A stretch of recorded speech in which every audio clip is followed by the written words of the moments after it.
So when a game gets really popular, people will try to find different ways to play it in order to keep it interesting. This fact is definitely true when it comes to Hive minigames in Minecraft Bedrock. Do you remember when I said this in a recent video? So I don't want to spoil too much about what I have coming because I am really excited, but recently I did get introduced to a new concept on Hive, a new way of playing games I had never previously thought about. Well, that is what today's video is all about. But before we get further into this video, I need you guys to leave a like and hit the subscribe button. If the subscribe button is red, turn it gray. It's a half-second process, man. Just do it. But anyway, let's jump into the video. About 2 months ago, I found out that the Hive had a speedrunning category on the official speedrun.com website. I didn't think much of it at the time just because speedrunning wasn't something that I felt like I would especially enjoy. Then one day, my friend PotatoPie25 made a video about the promise and growth of the Hive speedrunning community, and it effectively revamped my interest in the possibility of actually speedrunning on the Hive. You see, there's a speedrunning category for almost every game on the Hive, so I chose to play the game that I have played the most games of. And that would be Treasure Wars. When I went to look at the Treasure Wars leaderboards, it didn't look really hard to get on there since there weren't many people competing at the time. My goal, however, was to get into the top 10, and that would require me to win a Treasure Wars game in around 2 minutes and 50 seconds, roughly. So I got to grinding the game mode. There were a lot of requeues, but finally, amidst my grind, I managed to get a time of 2 minutes and 48 seconds and 217 milliseconds. At the time, it was good enough to be the 8th best time in the world, and even though I was glad to get into the top 10, I realized that my skills were good enough to possibly land me into the top 5. Now this is where things got interesting. The first place spot at the time was held by a player named Potato Forever 1737. His time happened to be 1 minute, 48 seconds, and 500 milliseconds, which also happened to be the only time under 2 minutes in the top 3. So naturally, I went to watch his run, and it had some crazy luck involved. He starts out the run pretty standard, getting 5 gold and rushing his next door opponent. He decides not to kill his opponent though, which was a bit different from my strats. But in the midst of all this, seemingly everyone is rushing each other in this game. Treasures are getting destroyed. In the process, 2 people walk off right near the end of the game, and then the final remaining person leaves. When I saw this run, I knew that beating the world record would be extremely hard, so I decided to aim for getting a time around 2 minutes since the world record felt too far off. So I went to grinding, and I managed to pump out runs of 231 and 224.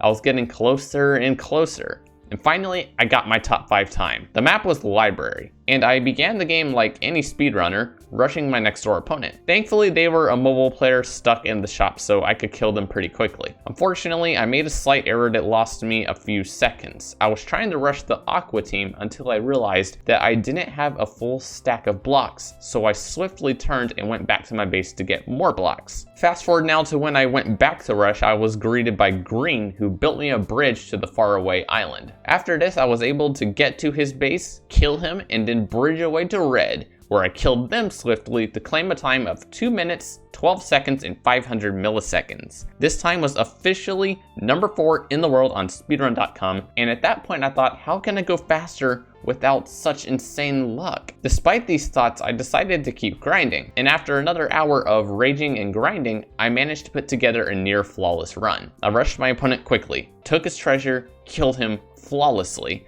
and then, as the game progressed, more treasures were getting destroyed at a quick rate, and I knew I had a chance. Both remaining players had lost their treasures, so I realized that if I could meet them both in the same area, I could get a faster time. And sure enough, that happened. I killed Gray at his base, and then Aqua came right to me, and I claimed a time of 2 minutes, 4 seconds, and 200 milliseconds. This time would have been good for number 3 in the world, but then something crazy happened. The day after I submitted my time on speedrun.com, I was practicing some speedruns the next morning before going to my real life job. I always had OBS going just in case I actually managed to get a good time, and things weren't looking good on my practice attempts that morning, so I decided I would give it one more attempt before leaving for work. It wasn't looking good. I rushed my opponent and destroyed their treasure, but then I carelessly brought blocks from the shop instead of a weapon, and my opponent saw me and killed me with their sword. Thankfully, I was able to clutch and kill my opponent with 1.5 hearts remaining, but by this point, I had wasted a lot of time, so I knew I had to move. So I immediately rushed over to Magenta's base, got their treasure, and then I rushed over to Red and killed them at their base. And then immediately after this, Blue team had killed Yellow, So at this point, there was me and blue team who actually had a treasure still. At this point, I looked at the time remaining in the game and thought that I would not be able to get a personal best record. So I decided to void to get back to my base and kill blue to finish the game so that I could turn off my computer. But right after I voided, blue had left the game